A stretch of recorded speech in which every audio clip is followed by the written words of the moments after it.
Hey James, have you calculated the Net Promoter Score for our last PL day yet? Not yet, Jason. When do you need it by? I needed it yesterday. What's taking so long? Please don't make me calculate the Net Promoter Score. What's the problem? I just don't get it. Don't you? Well, I might be able to help you there. Net Promoter Score is my middle name. Really? Gee, Jason, that'd be fantastic. It's all part of the job, James. Right, James, let's use some old technology to get to the bottom of what a Net Promoter Score is, and why it's so important. Wow, what is that thing? It's called a whiteboard. Some people still use whiteboards to explain parts of their presentation. I believe they use markers to write on it. Okay, enough frivolity. Let's get down to business. Think of a scale from 1 to 10, where 1 is the lowest point, and 10 is the highest point. Yep, I've got it.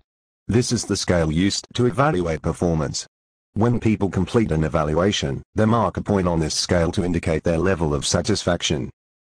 Is there a special question that we have to ask for them to rate their satisfaction? Yes, there is, James. We ask, how likely is it that you would recommend this training to colleagues? Now, try to imagine that there are 3 basic types of people who will be completing this evaluation question. In my professional learning courses, there are usually a few more interesting types of people than just 3.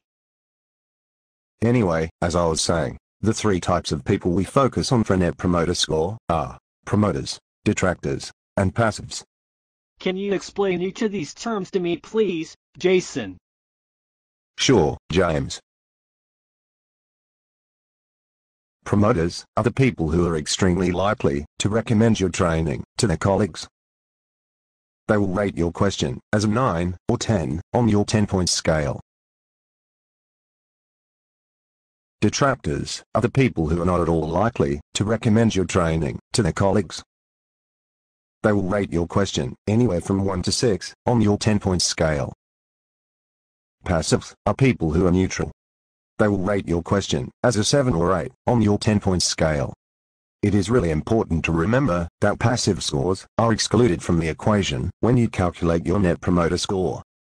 Wow, Jason, I'm really starting to get the hang of the Net Promoter Score now. So, how do I calculate it? It's easy, James. I'll show you. Find your percentage of promoters. Take away the percentage of detractors. The end result is your Net Promoter Score. Cool. I think I'm starting to see the light. What sort of score should we hope to get? That's a good question, James. Just let me clear the whiteboard. How do you do that? Is there a delete button? No, James. You have to use an eraser. 30 is considered a good Net Promoter Score. 40 or higher is considered an excellent Net Promoter Score. I have a confession to make, Jason. I once got a Net Promoter Score of -10. Negative Net Promoter Scores can happen, James, but this can sometimes be a good thing. How can scoring below 0 possibly be good? There are lots of factors that can contribute to a negative Net Promoter Score. The important thing is, a negative Net Promoter Score alerts us to the need to make changes to our practice. So it's kind of like learning from our mistakes. Exactly, James. We can use this data to keep improving what we do. Thanks, Jason. That makes heaps more sense to me now. The only thing that's confusing me now is the 10-point rating scale you have used here. In my PL at EDU, we only have a 5-point rating scale. How do I calculate a Net Promoter Score from that? You're not just a pretty face, James. Well, you're not that, either. The 5-point rating scale is definitely something we had to work around. Our 5-point rating scale looks more like this. Wow, there's a big problem right there. People don't have much room to move when they rate the evaluation question. That's exactly right, James. That's why it's so important that people have a really good understanding of what a Net Promoter Score is, and how it works, before they complete their evaluation. Do you think we should explain the Net Promoter Score to people before they complete their evaluation? Well, it can't hurt. And it will make our data more representative of the quality of the professional learning we deliver. I must say, Jason, that this has been one of your more enlightening professional learning sessions. I would rate you as a 5 on the 5-point scale. Thank you. It's all part of the job, James.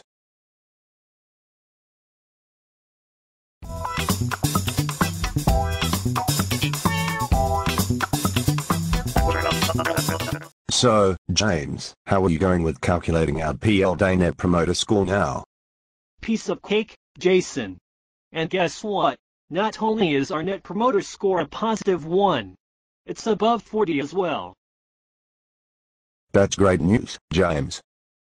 So, how do you feel about your work now? I'm living the dream, Jason. Just living the dream. That's part of the job, too, James.